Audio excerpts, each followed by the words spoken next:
Ok, alors dans cette vidéo, on va corriger la série d'exercices que vous avez mis en préparation pour le CI. Alors, commençons tout de suite avec la première question. La première question ici, elle concernait l'offre et la demande. On était dans un marché en concurrence parfaite qui était caractérisé par deux fonctions. Et pour la première question, on nous demande simplement quelle fonction correspond à l'offre, quelle correction correspond à la demande. Et ensuite, on va calculer le prix et les quantités à l'équilibre. Pour savoir si une fonction correspond plutôt à l'offre ou à la demande, le moyen le plus simple de vérifier, c'est de la dériver. Donc ici, c'est ce qu'on va faire. On va prendre la première fonction et on va simplement la dériver par rapport à P. Et on a donc quelque chose comme ça. Maintenant ici, étant donné que dans la donnée, on nous avait dit que le prix était défini seulement dans un intervalle de 0 à 20, et bien pour cet intervalle, la dérivée première nous donne un résultat qui est négatif.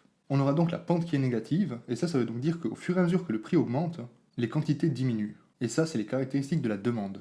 Sinon, une autre façon de vérifier, ça aurait été simplement d'essayer avec différents prix, par exemple rentrer un prix de 5 dans la fonction et voir quelle quantité la fonction nous retourne, et ensuite essayer avec un prix un peu supérieur, par exemple 7, et de regarder si cette fois les quantités sont supérieures au résultat qu'on avait avant, ou inférieures. Et de nouveau, si quand le prix augmente, les quantités diminuent, c'est la demande, alors qu'à l'inverse, si quand le prix augmente, les quantités augmentent, ça sera une fonction d'offre.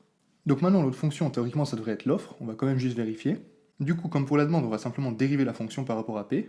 Et ici, pour n'importe quel P qui sera positif, on aura une pente qui est positive. Du coup, les quantités et le prix varient dans le même sens, et ça, c'est les caractéristiques de la fonction d'offre.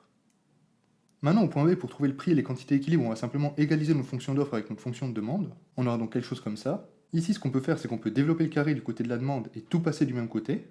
Et là, si on effectue un peu les calculs, on obtient quelque chose comme ça. Maintenant, pour trouver les valeurs de P, on va utiliser la méthode du discriminant. Ça se fait en deux étapes. On va d'abord calculer notre delta, qui est égal à b carré moins 4ac, et ensuite on prendra moins b plus ou moins la racine de delta divisé par 2a pour trouver les deux valeurs de P. Du coup, si on calcule notre delta avec les chiffres qu'on a là, on trouve un delta de 33,0625. Et maintenant, en prenant la racine de delta, on tombe sur 5,75. Maintenant, pour trouver notre prix, on aura deux possibilités. Et donc, si on prend le plus au numérateur, on aura un premier prix d'équilibre qui serait de 42,66. Et ça, ce prix, il n'est pas possible, parce qu'il est largement supérieur au 20 et qu'en dessus de 20, il n'y a simplement pas de demande. La demande tombe à 0, voire même serait négative. Et dans l'autre cas, si on prend moins au numérateur, on trouve un prix d'équilibre qui est de 12. Et c'est cette solution qu'on va garder.